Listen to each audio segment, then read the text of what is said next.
A newspaper article is, generally speaking, different to any other kind of creative writing that you might do, and this is because it contains facts only.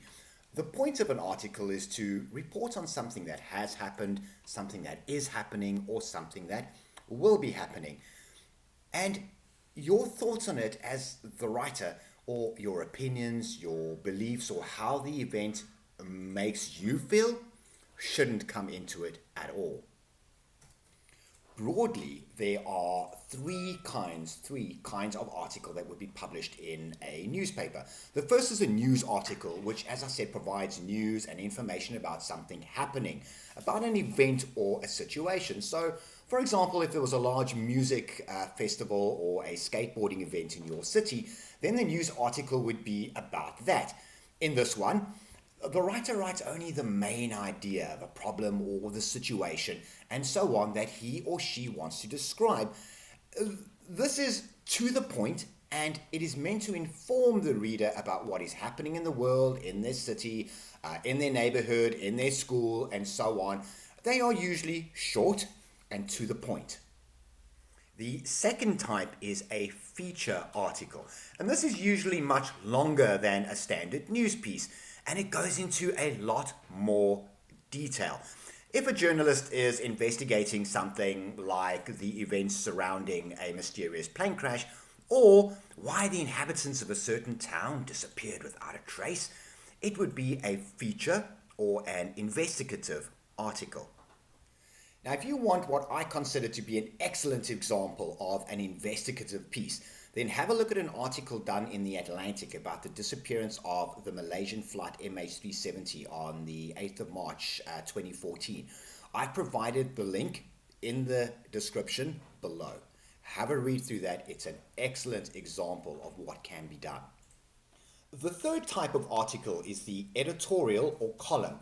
These are articles that I refer to as opinion pieces. Now, an opinion piece is the only time that your article is going to contain your own thoughts on something, your beliefs, how something makes you feel about an event or a situation. So, for example, there is an article on the large music festival in your town.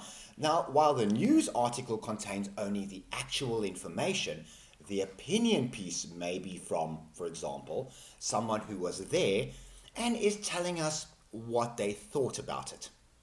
Or maybe it's about a disgruntled member of the community who disapproves of a new skate park because it brings in undesirable elements. And as an example of a column, have a look at an article by Linda Zuzi, I don't know how to pronounce that, called Opportunities for Girls to Excel, Few and Far Between. Again, the link is below in the description, and it will give you a very good idea of how to blend the factual information on a subject with opinions that you, the writer, have about those facts. Now, for this video, we are going to deal with the first kind, the news article, and learn some rules around how to write one. To do that, I'm going to give you two rules that I abide by when I write an article that is factual.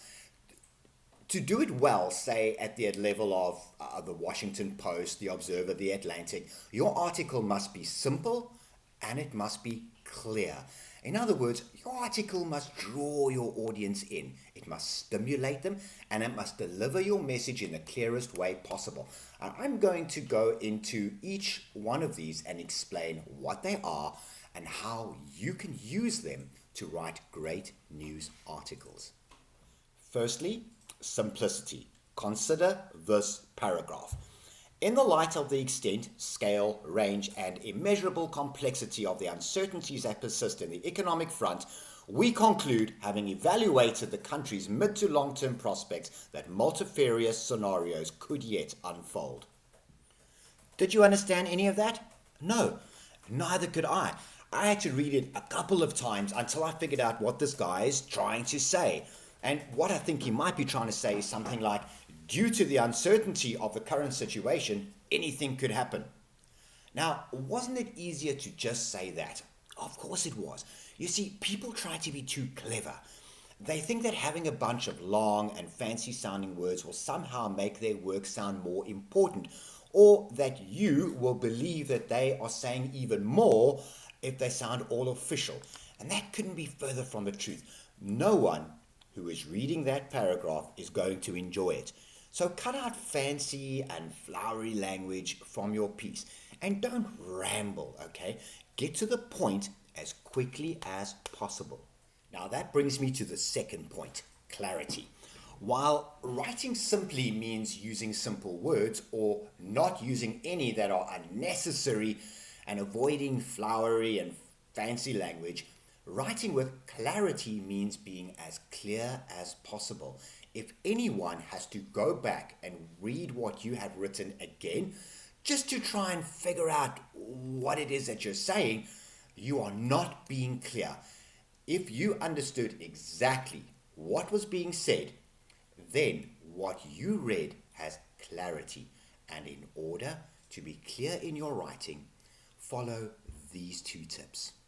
Number 1, get to the point. Say what you need to say. And number 2, stick to the point. Don't let stray thoughts come in.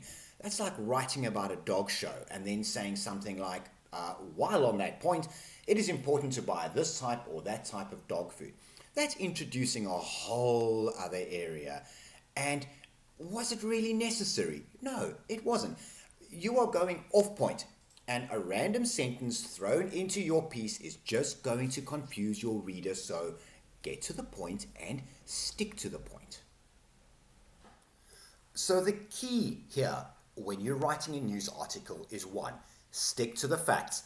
Don't let your own feelings or opinion on the matter come into it. 2, get to the point and stick to the point. Don't ramble off about something that doesn't directly relate to what you're writing about. 3, keep your writing simple. Don't use flowery language. The fewer words that you can use to describe something, the better. And 4, be clear about what your message is. Don't make people guess. This lesson and an exercise is in the ebook that I put out after each video. It comes as part of my newsletter, and the subscribe link, if you haven't already done so, is below in the description. So if you found this useful, drop me a like, drop a comment below if there's something you want to know about, and before you leave, hit subscribe, ring the bell if you haven't already done so you can stay up to date with all my news, views, tips, tricks, and tutorials. And until next time, cheers.